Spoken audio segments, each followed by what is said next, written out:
Hello दोस्तों, आज की इस वीडियो में सीखेंगे हम प्रेजेंट इंडेफिनिट टेंस के बारे में। तो चलिए वीडियो को शुरू करते हैं। और हाँ, आपसे गुजारिश, अगर वीडियो अच्छी लगे तो प्लीज़ इसे लाइक करें और ऐसी वीडियो देखने के लिए हमारे चैनल को सब्सक्राइब करें और बेल आइकन को प्रेस करें। तो चलिए वीडियो को शुरू करते हैं।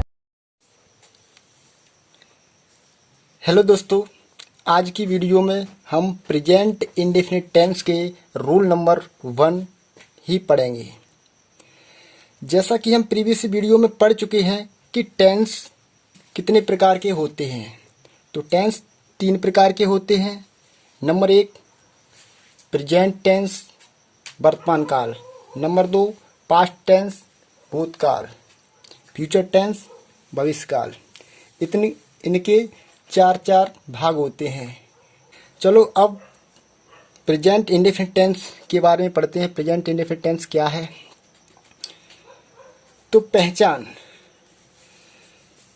प्रेजेंट इंडेफिनिट टेंस की पहचान होती है जिन वाक्यों के क्रिया के अंत में ता है, ती है, ते है, ताहूँ आदि शब्द आते हैं, उसे प्रेजेंट इंडेफिनिट टेंस कहते हैं। सहायक क्रिया,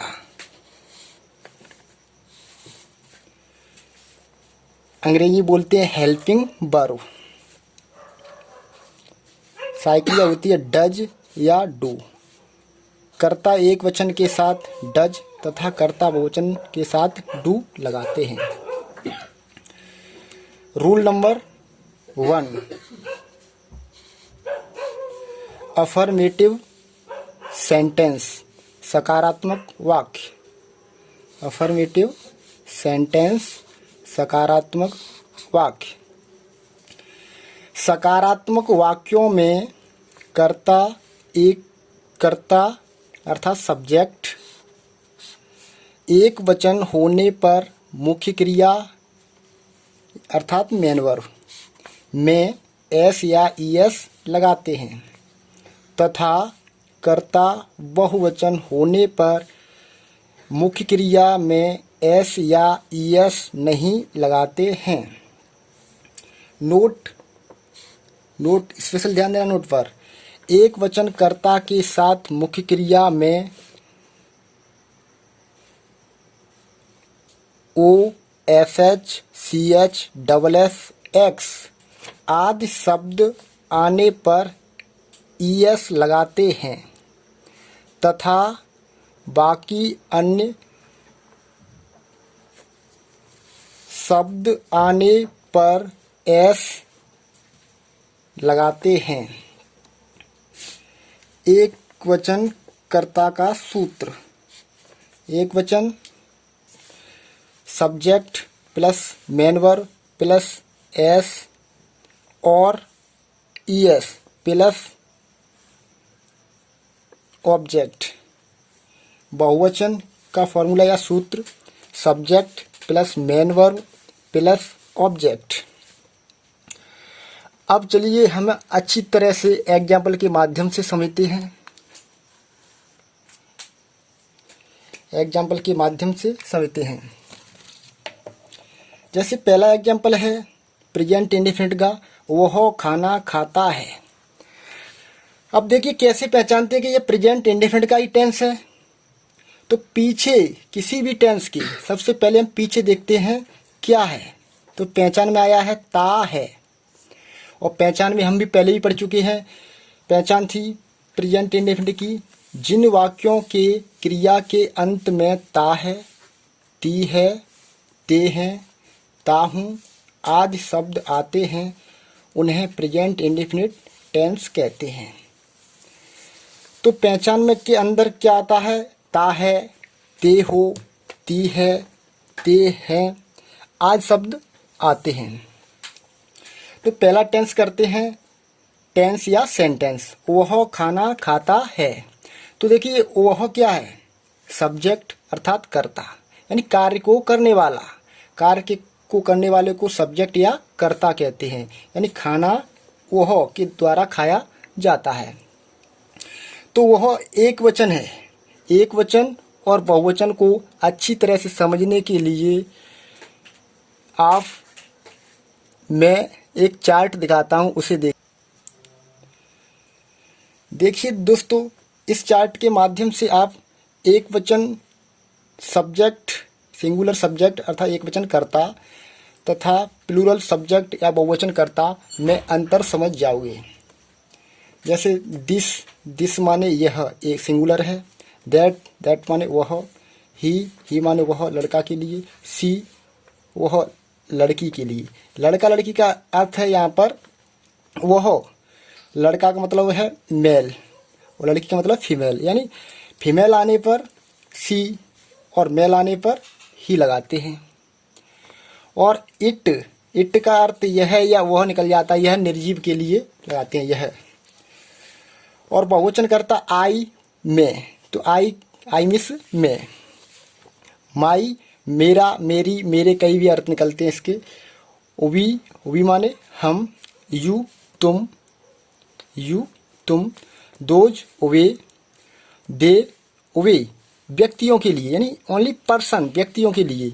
और वे लगाते अन्य सभी के लिए, छोटे वस्तु निर्जीव वस्तुओं के लिए या अन्य के लिए, और व्यक्तियों के लिए स्पेशली दे लगाते हैं। और दीज ये। अब देखिए एक वचन छोटी सी साइकिलियाँ भी देख लीजिए, जैसे इज है, वाज था, थी थे अर्थ आता है, और हैज पास है या पास है।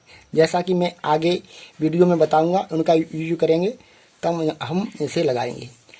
बहुवचन कर्ता की साइकिलिया होगी एम, हूँ, आर, हैं या हो, वर, थे, हैव, पास हैं। और ये दिए हैं प्रश्नवाचक वर्ड, इंटरोगेटिव वर्ड। वाट मीन्स क्या, व्हेन मीन्स कब, वाई मीन्स क्यों, वेयर कहाँ, हाउ कैसा, हु कौन, हाउ मैनी कितना कितनी कितने, हाउ मच कितना कितनी कितने। अब ये अलग अलग सेंस के अनुसार लगते हैं। हाउ मैनी जब कोई वस्तुएं गिनी जाती हैं तब, हाउ मच जब कोई वस्तुएं न गिनी जाए अर्थात उन्हें गिन ना सकें, मात्रा में अधिक हों, तब हाउ मैनी का प्रयोग करते हैं, लेकिन सेंस वही रहता है कितना कितनी कितने। दोस्तों यह मैंने आपको इसलिए जल्दी जल्दी बता दिया है कि वीडियो ज़्यादा लंबी ना हो, और आप चाहो तो स्क्रीनशॉट भी ले सकते हैं। तो आप ले सकते हैं स्क्रीनशॉट, क्योंकि सेंटेंस बनाते समय बच्चों को एक वचन कर्ता या बहुवचन कर्ता में अंतर नहीं समझ आता, इसलिए मैंने चार्ट बनाया था। आप चाहो तो इसका स्क्रीनशॉट ले सकते हो।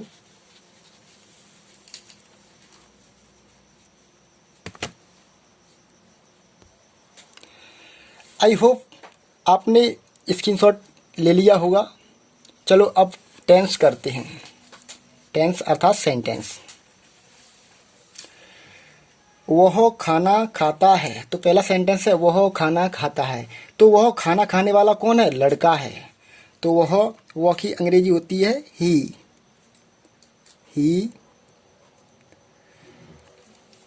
खाता है, तो देखिए यहाँ पर ता है कि आपको अंग्रेजी या स्पेलिंग नहीं लगानी है। बहुत से बच्चे करते हैं है आया इज लगा दिया, तो प्रेजेंट इंडेफिनिट का सेंटेंस समझने में यही गलती कर देते हैं। तो प्रेजेंट इंडेफिनिट में आपको यह समझना है ता है कि तो स्पेलिंग या मीनिंग बिल्कुल लगाना ही नहीं है। तो यहाँ हम देखेंगे, देखो एक खा, तो ये खा से हम एक पीछे ता है उस जगह पर हम क्या ना बना लेंगे, तो यह एक खाना बन जाएगा, यानी मुख्य क्रिया। तो मुख्य क्रिया होती है खाना, पीना, रोना, धोना, पढ़ना, लिखना, नाचना, कूदना, गाना, ETC, ये सभी मुख्य क्रियाएं होती हैं, या इंग्लिश में बोलते हैं मेन वर्ब। तो खाना की होती है ईट, EAT।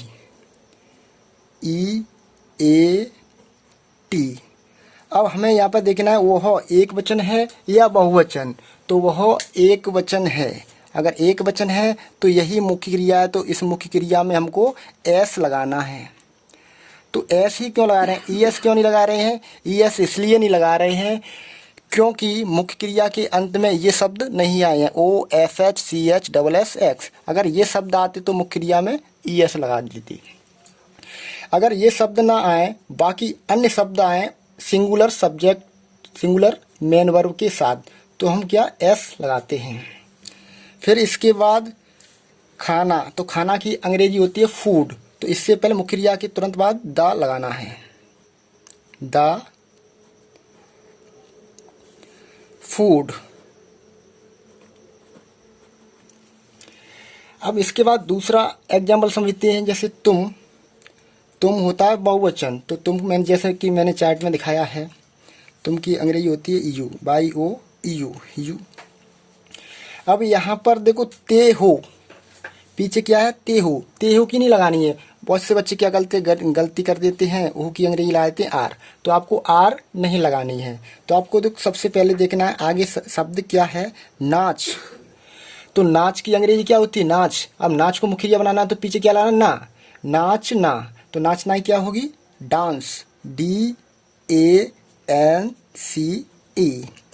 अब इसमें हम ना तो एस लगाएंगे ना ES लगा रहे हैं। क्यों नहीं लगा रहे हैं, क्योंकि यह सब्जेक्ट बहुवचन है, तो बहुवचन अगर सब्जेक्ट रहे तो मुख्य क्रिया में एस या ES नहीं लगानी होती है। तो यह सेंटेंस यहीं कंप्लीट हो जाता है।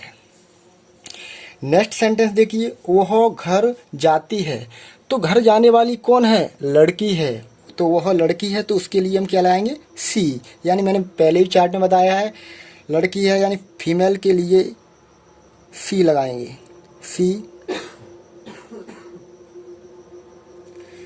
अब जाती है, तो इसकी तो लगानी नहीं है, आपको जाती है एक की नहीं लगानी है, ती है की नहीं लगानी है, जाना की लगानी है, ओनली जाना की, तो जाना की क्या होगी, गो, गो। और कहाँ जाती है, घर पर जाती है, तो टू होम लगाना है। लेकिन यहाँ देखिए वो सी एक वचन है, यानी सिंगुलर सब्जेक्ट है। सिंगुलर सब्जेक्ट हो तो मुख्य क्रिया में क्या लगाते हैं, एस या ES। यहाँ पर ओ आया है तो आपको क्या लगाना है, देखिए यहाँ पर OSHCHSS और X, तो ये शब्द आने पर क्या लगाते हैं, ES लगाते हैं। देखो पीछे मुख्य क्रिया के अंत में क्या आया है, ओ आया है, तो हमको क्या लगाना है, ES। अब इसके बाद आना घर, अब घर आया है तो इसके लिए हम टू लगा सकते हैं, तो जैसे वह घर को जाती है, तो को का अर्थ निकला, इसलिए हम क्या लगाएंगे, टू, टू होम, HOME। अब नेक्स्ट एग्जाम्पल देखिए, हम किताब पढ़ते हैं, तो हम की होगी WE, वी। अब पढ़ते हैं, तो ते हैं की तो लगानी नहीं है, तो हम किताब पढ़ते हैं, तो ते हैं की नहीं लगानी है आपको, ते हैं या हैं की नहीं लगानी है, कि आर लगा दोगे वहीं पर सेंटेंस आपका गलत हो जाएगा। तो यही चीज़ गलती नहीं करनी है आपको। तो पढ़ना की होगी रीड, तो पढ़ना की अंग्रेजी रीड लगानी है सबसे पहले, READ, रीड। और रीड के बाद आपका सेंटेंस देखो हम की लगा दी हमने, ते हो की तो लगानी ही नहीं है, पढ़ना की लगा दी, तो बचा क्या, किताब। तो इसके बाद हम लगाएंगे द बुक।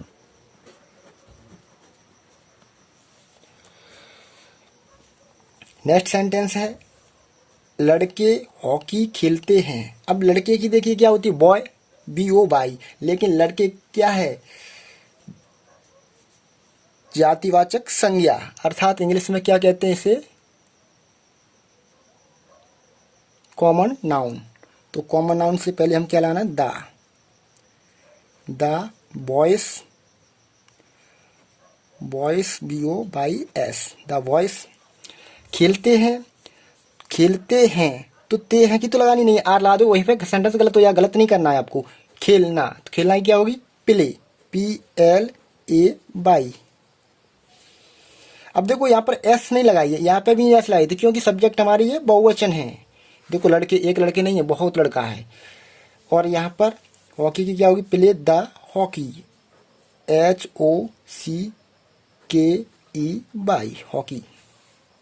राकेश कपड़े धोता है। अब राकेश देखिए एक है, सिंगुलर है, तो पहले हम राकेश की अंग्रेजी बनाएंगे, राकेश। राकेश के बाद देखिए ता है, पीछे क्या आया है, ता है, तो आपको ता है कि नहीं लगानी है, तो लगाएंगे धो का मतलब धोना, पीछे हम ना लगाना है तो मुख्य क्रिया बन जाएगी, धोना की क्या होगी, वाश, WASH, वाश। अब देखिए यहाँ पर SH आया है, और हमारे नियम में क्या है, अगर OSHCHSS आए तो हमको सिंगुलर सब्जेक्ट के साथ अगर वो या मुख्य क्रिया के बाद आए तो हमको क्या लगाना है, ई एस। तो यहाँ पे क्या लगाएंगे, ई एस।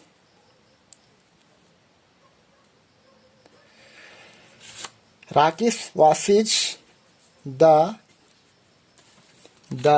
Clothes, CLOTHES। और देखिए और एग्जाम्पल रह गए, इनको भी देखिए। वह नदी में तैरता है, तो वह तैरने वाला लड़का है, तो वह के लिए लगाएंगे ही। अब वह क्या है, सिंगुलर है, सिंगुलर सब्जेक्ट, वह नदी में तैरता है, तो ता है कि तो लगानी नहीं है बिल्कुल। अब बचा क्या, तैरना। तो तैरना की होती है स्विम, SWIM, स्विम। ही स्विम, वह तैरता है। कहाँ तैरता है, इन द रिवर। अब देखिए वह सब्जेक्ट एक वचन है, तो हमें देखो मुख्य क्रिया स्विम तैरना, तो इसमें क्या लगाना है, मुख्य क्रिया तैरना स्विम, तो इसमें एस लगाना है, swim, swims in the river, RIVER। वह रोता है, तो वह रोने वाला भी लड़का है, तो वह के लिए ही। अब रोता है, तो ता है कि नहीं लगानी है, तो क्या बच्चा, रो मतलब रोना की होती है वीप, WEEP। देखो वह एक वचन है, इसलिए मुख्य क्रिया में एस या एस लगाते हैं। तो देखिए इनमें से कोई शब्द नहीं आया, अगर नहीं आया तो हमको क्या लगाना है, एस लगाना। तो यही चीज़ आपको माइंड रखनी है। आई